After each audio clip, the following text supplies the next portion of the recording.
Well, you're watching the 700 Club. It's an exciting world that we live in, and I'm telling you, the news coverage last week was just chock full of information. This week doesn't look like it's going to slow down. Vice President Mike Pence recently created an unexpected controversy when he said he wouldn't dine alone with a woman who isn't his wife. You know, I was telling our producer when I was in seminary, the man who was teaching us our pastoral, whatever you call it, relation or our pastoral affairs course, said, I want to give you 3 principles. 3. Principle number 1, never be alone in a room with a woman who's not your wife. That's number 1. Number 2, never be alone in a room with a woman who's not your wife. Let me guess number 3. Repeat number 2 and 1. Wise counsel. I mean, it really is. The compromise is so extreme. And so Mike Pence says, okay, I'm not going to take somebody out to dinner who's not my wife. That is called the Billy Graham rule. Well, so what is the Pence's marriage like? CBN News sat down with Vice President's wife, Karen, to talk about their life together, what it's like to be in Washington, and their Christian faith. Our Jenna Browder brings us that.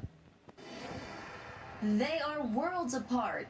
Indiana Nice versus D.C. Vice.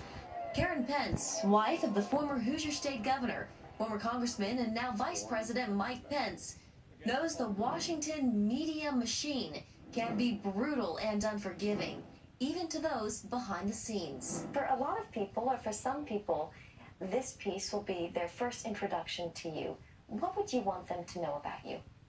You know, honestly, I like to focus more on what we're focusing on in the office because I don't really feel like the story should be me. We're pretty average people. Ever humble Mrs. Pence opened up to us in her first sit-down interview since moving into this office. Welcome to the office of the Second Lady. Apparently, he won't go out to dinner with a woman unless his wife is there. And he won't attend events featuring alcohol without her by his side. She preferred not to talk about recent headlines and social media reaction to her husband's personal and strict policies to protect their marriage, a decision grounded by their faith.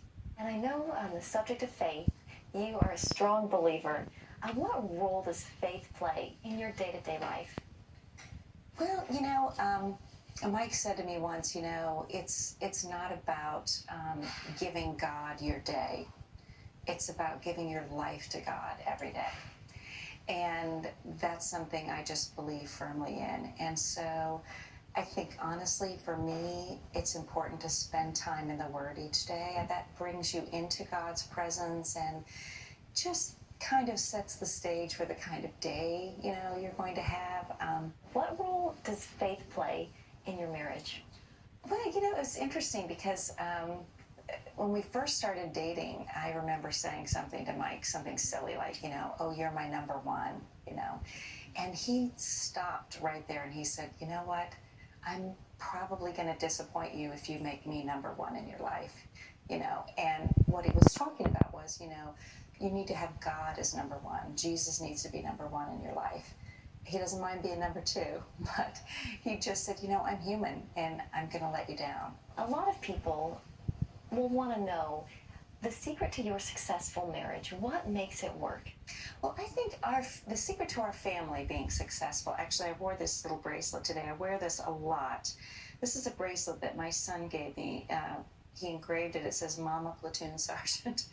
But on the other side, he put his favorite quote, his favorite mom quote, and it is, I'm not going to let what's going on out there affect what's going on in here. Their deep faith and commitment to their marriage resonates with a lot of Americans and is something the White House is quick to defend. And they have a beautiful marriage that should be held up as an example of a great Christian marriage. And it's also their business. You know, I really have to listen, I really have to find the irony in those who scream about everybody's privacy and their individuality, and then they're passing judgment on someone else's marriage. What I really learned a lot about in our interview was Mrs. Pence's passions and interests, specifically for helping the hurting. And one of those things you're shining a spotlight on is art therapy.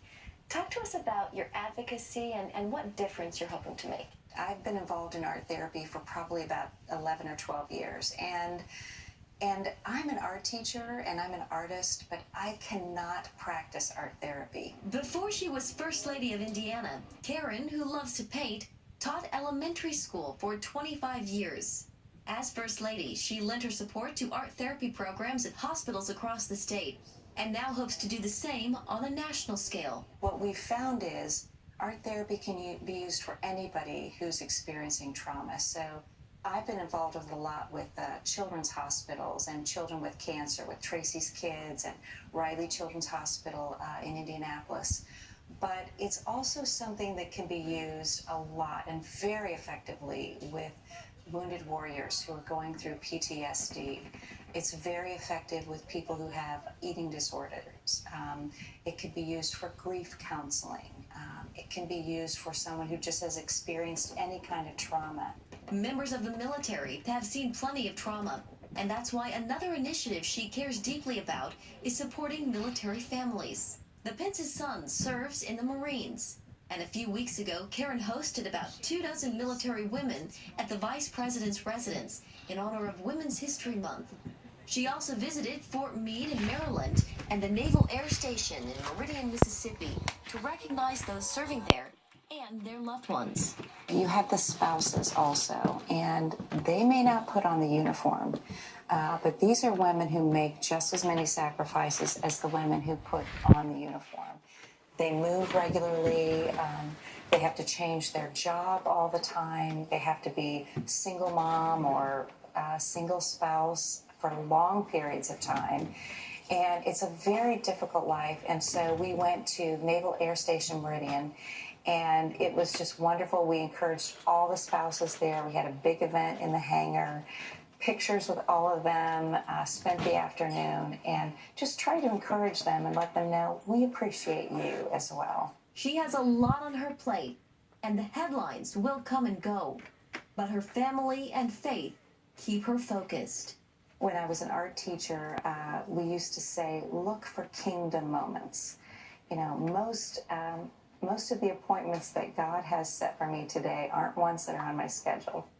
There are going to be surprises. There are going to be times when someone calls me and I'm late for something, but I want to take the time to be there for those God appointments. In Washington, Jenna Browder, CBN News. What an amazing lady, my goodness. The Vice President, they're very fortunate to have such a lovely and gracious and spiritual wife. I mean, it's a wonderful union. I think it's terrific. God bless you. Indeed, Yeah. very encouraging. Okay. Well, up next.